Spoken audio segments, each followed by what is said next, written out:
চিন্ময়ী রায়ের তৃতীয়তম চিত্রকলা প্রদর্শনী। লাইক, শেয়ার, ফলো করুন ফেসবুকে rgm.news ও সাবস্ক্রাইব করুন আমাদের ইউটিউব চ্যানেল rgm নিউজ। সঠিক খবর সবার আগে দেখতে সঙ্গে থাকুন। চিন্ময়ী রায়ের তৃতীয়তম চিত্রকলা প্রদর্শনী।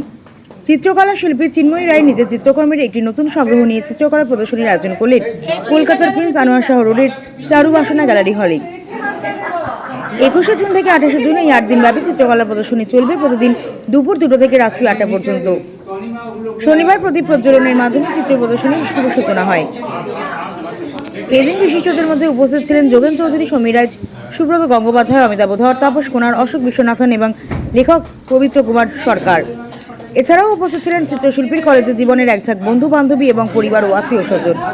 প্রত্যেকেই তার শিল্পকলার প্রদর্শনী দেখে মুগ্ধ হন এবং প্রশংসা করেন। কলকাতা থেকে বনেশ রিপোর্ট, rgm.news। আর এই এক্সিবিশনে যারা আছেন সৌভাগ্যতাই আমরা যারা আছি তারা সবাই নিশ্চয়ই বলবো অন্যলোককে আসতে এবং ছবি দেখে যাবে। আমি তো বলেছি যে ওর অনেক লোক আছে যে যারা আসবেই আসবে এইরকম, তো সেটা মনে করি ভালোভাবে সার্থকতা সেই আর অন্যরকম সার্থকতা করলে তো আরো ভালো খুশি। ঠিক আছে, all the best, all the best.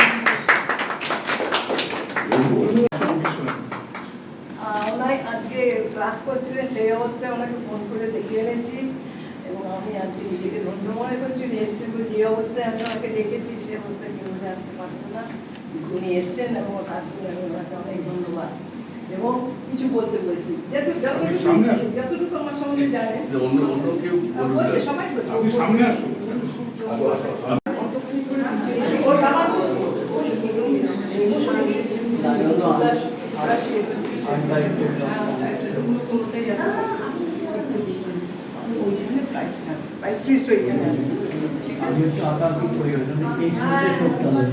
আচ্ছা আচ্ছা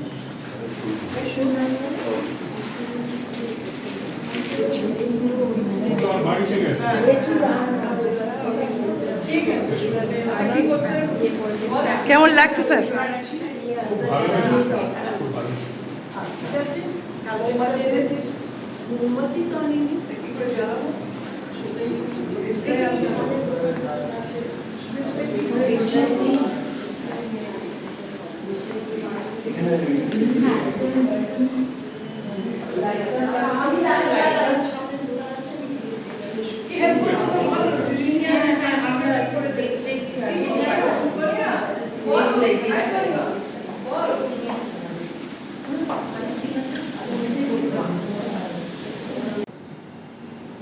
আমি চিন্ময়ের আমরা তো একসঙ্গেই যখন আর্ট কলেজে ভর্তি হই আমরা সবাই বন্ধু এবং সমিতা আমাদের সিনিয়র ছিলেন।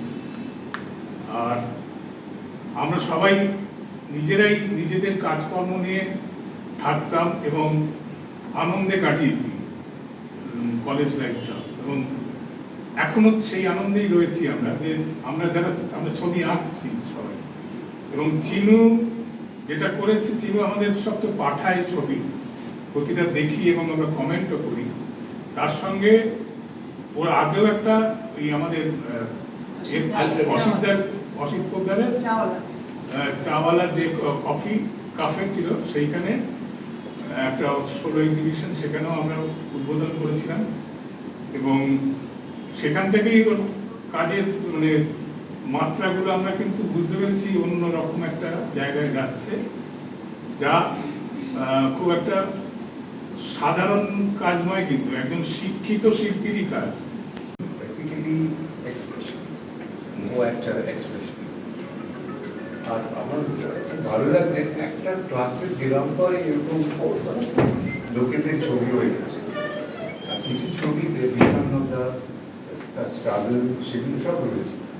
আর ও রঙে এত পরিমিতি একটা ব্যবহার করে, ভীষণ কম রং দিয়ে ছবিটাকে, মানে ব্যাকগ্রাউন্ড একটা যদি সেখানে ফ্ল্যাট থাকে সেখানে 2-3টে রং দিয়ে পুরো ছবিটাকে জমিয়ে দেয়। মানে কম্পোজিশনটা এত ভালো, ও পুরো কনসেন্ট্রেট করে ফিগারগুলো, মেনলি ফিগারই করছে।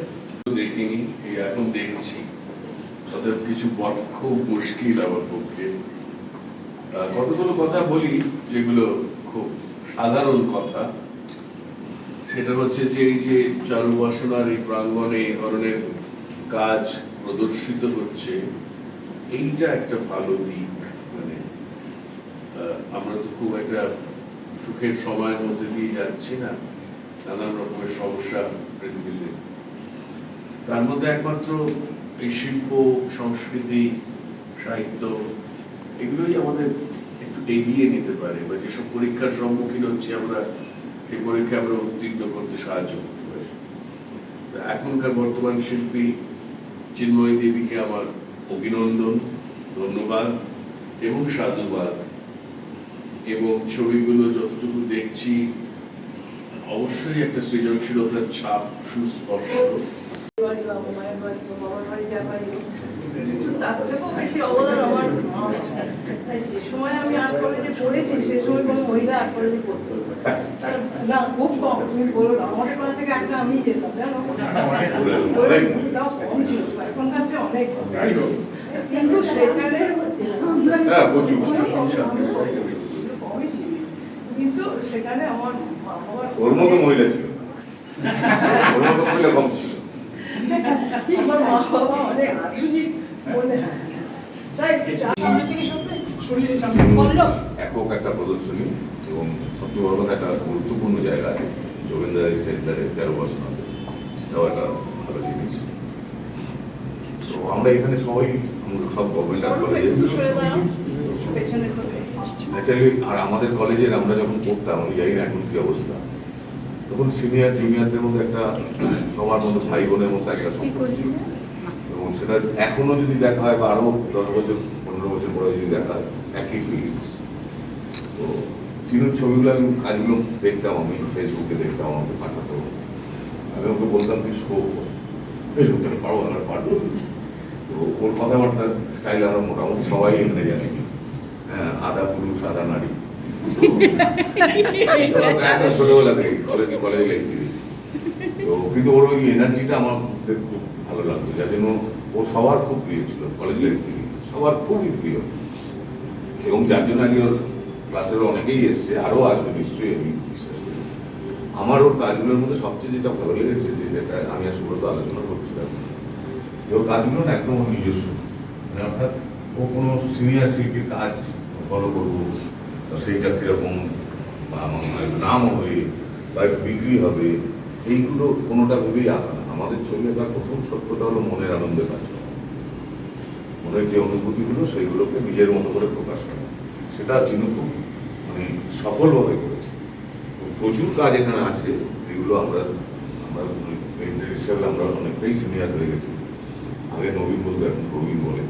তো সেইখান থেকে বুঝতে পারছি যে ওর কাজগুলোর অসম্ভব স্বতঃস্ফূর্ত এবং প্রচন্ড সম্যকর মনে।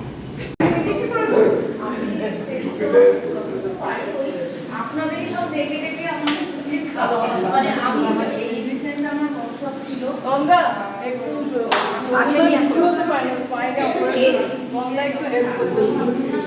এখন আপনার বাড়ি, অফিস এবং দোকানকে সুরক্ষিত রাখুন টোটাল সিকিউরিটি সলিউশনের সাথে। আমরা বিভিন্ন নামি দামি ব্র্যান্ডের সিসিটিভি ও সিসিটিভি সংক্রান্ত যাবতীয় অ্যাক্সেসরিজ বিক্রয় করার পাশাপাশি সার্ভিসও প্রোভাইড করে থাকি। টোটাল সিকিউরিটি সলিউশন একটি নির্ভরযোগ্য প্রতিষ্ঠান যা 24/7 সার্ভিস প্রোভাইড করে থাকে। তাছাড়া এই প্রতিষ্ঠান দীর্ঘদিন ধরে যত্ন সহকারে দোকান, বাড়ি, কারখানা, school, nursing home, hotel, restaurant, শোরুমগুলিতে পরিষেবা দিয়ে চলেছে। আমাদের এখানে প্রশিক্ষণপ্রাপ্ত টেকনিশিয়ান দ্বারা কাজ করানো হয়। আমাদের ঠিকানা গার্ডেন রিচ, মেটিয়া ব্রুজ, কলকাতা 700024। বিশদে জানতে যোগাযোগ করুন 7003047447 এই নম্বরে।